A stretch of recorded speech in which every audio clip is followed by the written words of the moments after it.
Alt season? Well, yeah, it's totally obvious. We had coins of old, forgotten 2017 hype pumping and pumping big time. Funfair, that 'tis a sign of alt season. Don't get caught up in that hype and stick to what's real, like our channel. It's time for Chico Crypto.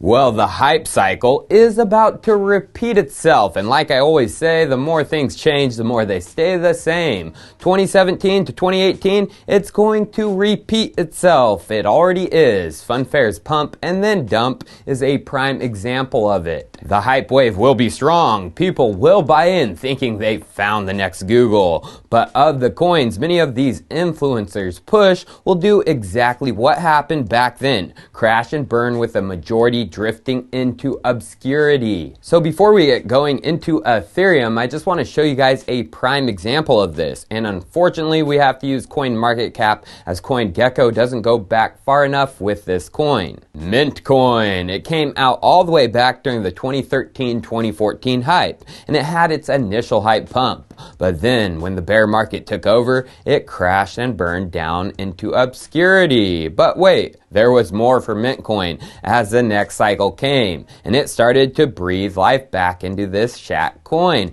and it pumped once again in 2017 to 2018, and big time, but nothing compared to the other coins in 2017. Did you ever hear of Mintcoin? What do you think happened after the 2017-2018 little pump it had? It's official death, another crash, but this time it doesn't have any volume to keep it going. As we can see, less than $200 today. So that cycle will happen again for the Shat coins that came out around 2017. Big bag holders, exchanges, and whales are going to pull out their last cash out before it's officially in the graveyard after this cycle blows its top. So a fundamentalist I will stay. No hype of it will be this. Where is the product? Where are the users? Where is the utility? If you don't have it, Chico Crypto isn't interested. So ghost chains, we aren't interested. And let me tell you, there are many ghost chains still inhabiting even the top 10 of cryptocurrency. But the most active chain in that top 10, that is Ethereum.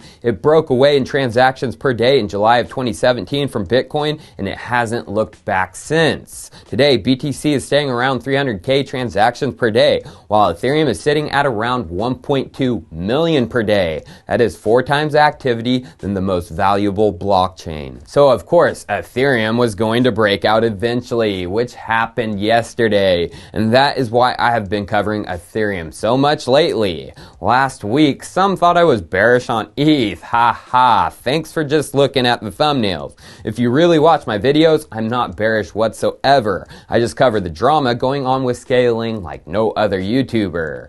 December 14th, we posted this video, going all in with ETH. 1K ETH is trending, diving into ways to increase your Ethereum stack. We are truly bullish and have been accumulating, as it's hands down the most active chain, and in my opinion, that's going to continue far into the future. CryptoFees.info paints a beautiful picture of this. Ethereum is providing the most in transaction fees to miners, about 2.5 times as much as Bitcoin. But then the next most activity is Ethereum dApps, Uniswap, SushiSwap, Ren, Synthetics, Curve, Polymarket, and then finally we get Binance Chain. And then more Ethereum, 0x and Tornado. You get the theme? Ethereum, it's stacked. So some people may say I'm crazy. Some people may say I'm insane about this pick. But if you haven't noticed a Uniswap transaction lately, it's ridiculous. Like $75 for just an average one. Yikes. So again, that's why I made those videos last week covering the scaling issues, as it's the most pressing issue on Ethereum right now. But each scaling solution has their own issues itself. Rollups aren't live yet, and at first they look to be for just specific use cases and not general rollup chains. XDAI and Matic seem to be general scaling solutions, but both are struggling to find their liquidity shoes, although I hear both might be getting boosts soon. But the fact of the matter is we might still have some gas issues coming for Ethereum on the main chain for at least the next few months, and capitalizing on that wouldn't be a bad thing. So how to capitalize on increasing gas fees? Well, with a certain crazy pick of mine, which was made to do just that, help with high transaction fees on Ethereum's main chain. That is the Chai Gas token from 1inch Exchange. So what is Chai Gas? Well, if you didn't know, the deployment of an Ethereum smart contract, it requires substantial gas, which costs money. The Chai token is used in combination with any smart contract, and it's burned with the transaction, and it can reduce the cost of that smart contract by almost half. Chai tokens are meant to be created when gas fees on Ethereum are low, which allows the user to store that price for later use. It's basically a token to hedge against Ethereum gas prices. And since gas increases in bullish cycles, or whenever Ethereum gets volatile, the Chai token, it also increases. So I wish I would have found out about this token during the DeFi summer bubble, when Ethereum gas prices once again got ridiculous. As we can see, Chai pumped all the way to $3 before settling down and getting to a low of 19 cents in November. That was the perfect time to buy, and it's gone up since as Ethereum has become more active. So this is not an investment token per se, it's a developer token. As you can see from the 1inch post about it in July of last year, it's integrated into smart contracts for developers to save on gas. But it's also tradable. It can be used to hedge against gas prices and capitalize on that hedge. So if you think Ethereum activity is only going to increase and the price is going to continue to go up, then most likely this token will too. If you think we are near the top and activity and gas prices will go down, then this token will too. I personally think it's only going to increase throughout the year, but this Chai Gas token, it isn't a long-term play like for a year plus. I would take those Chai and turn them right back into Ethereum eventually, as Ethereum has something coming and coming soon, which is supposed to ease fees, changing the fee market for good. And when it does drop, it will bring another nice little price bump for Ether, but it will hurt gas tokens. That is EIP 1559. I covered it in February of last year. What it is, what it does. Give that video a watch if you want the full breakdown. It's in the description, also in the tag above. But what does it do?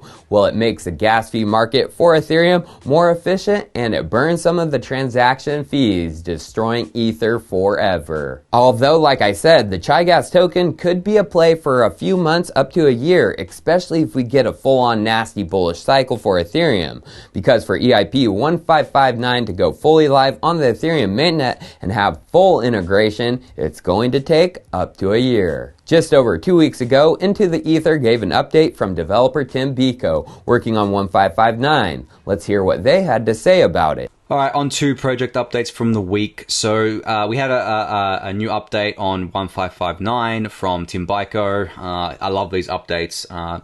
It was, I think it's the fourth state of EIP 1559 update that he put out. Basically, this is a very healthy one. It went over Tim Roughgarden's economic analysis with a bunch of key takeaways. So there was 10 key takeaways from that report. He describes that there's mainnet size testnets coming for 1559, which should be pretty huge, right? This is just I mean, there's been testnets, but they've been like much smaller, so you don't know exactly what the conditions are going to be like.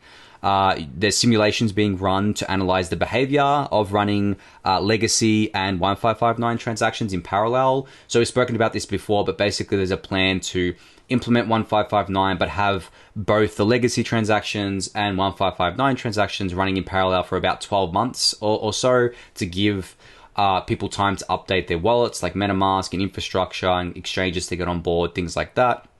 And Open Ethereum is hiring a full-time engineer to work on 1559 as well. So if that's you or someone you know, definitely check out that role. So a mainnet size testnet is coming for the EIP, which is a good sign, but it doesn't mean mainnet by no means this month. So when, Tyler, when? Well, you just gotta look at who is working on it. Tim Biko. January 2nd, just 2 days ago, a Chris Carrascosa tweeted about the EIP. And as we can see, someone replies that it's implemented into most most Ethereum clients already, it's just not activated. Of which Chris replies, until the next hard fork, right? Then Tim Biko jumps in and says, HF hard fork after Berlin is what I'm hoping for. We're making good progress towards that. So when is Berlin? Well, like I said, Chai's time it could be limited. The last time the Ethereum devs spoke of the hard fork at the end of October, they said January 2020.